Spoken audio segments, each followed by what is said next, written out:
Je m'appelle Antoine Guenet. Moi, je m'appelle Susan Kleins. On a un projet d'école dans le sud de Bruxelles qui s'appelle l'école autonome. Ensemble, on a une petite fille qui a 5 ans. On a eu une telle joie que tous les parents ont pu connaître, qui est de la voir apprendre à parler, la voir apprendre à marcher, et puis tous les apprentissages qui ont suivi. Et puis tout à coup, à 6 ans, ou plutôt à 2 ans et demi même en général, on va à l'école et là, c'est l'apprentissage, c'est la responsabilité de l'instituteur, de l'institutrice. Et on s'est rendu compte qu'en fait, on pouvait continuer à partager cette joie avec elle et qu'on pouvait continuer à la vivre pendant toute sa vie. Et que nous, on peut continuer à la vivre toute notre vie aussi. Et c'est fascinant. Mais ça arrive si on lui laisse sa liberté. Et on voyait que, voilà, à l'école traditionnelle, on voyait que tout à coup, les choses que nous, on voyait comme des qualités, tout à coup, ça devenait des problèmes. Tout à coup, la curiosité était un frein pour le programme imposé par l'école.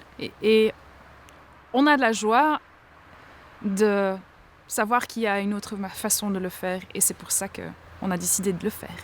On se greffe sur le modèle Sudbury.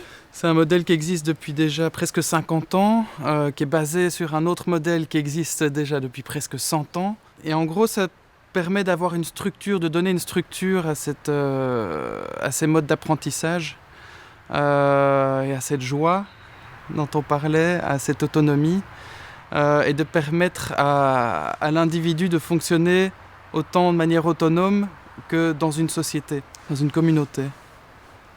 On a 2 outils très concrets pour ça qui ont été mis en place par Sudbury Valley aux États-Unis. C'est le conseil d'école et le conseil justice. Donc ce sont des organisations très concrètes où tout membre d'école, on ne parle pas d'élèves, on ne parle pas de professeurs, on parle de membres parce qu'on est tous juste des personnes sur Terre qui ont tous des choses à donner et à recevoir. Et dans ces conseils, toute décision de toute l'école sont prises ensemble en démocratie. J'adore l'idée que chaque personne peut être comme il est. Et il ne doit pas changer. Il n'y a rien à améliorer. Il n'y a rien comme ça.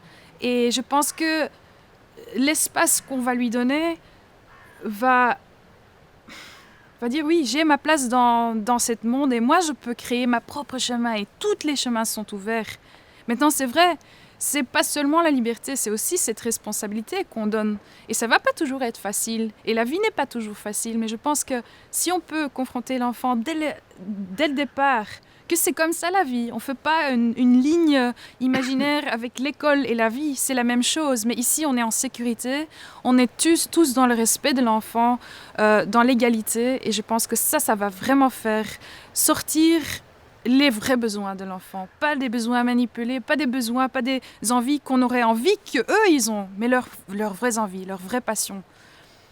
Et je pense que cette dynamique de voir d'autres personnes qui poursuivent leur chemin de façon totalement différente les uns les autres va leur inspirer de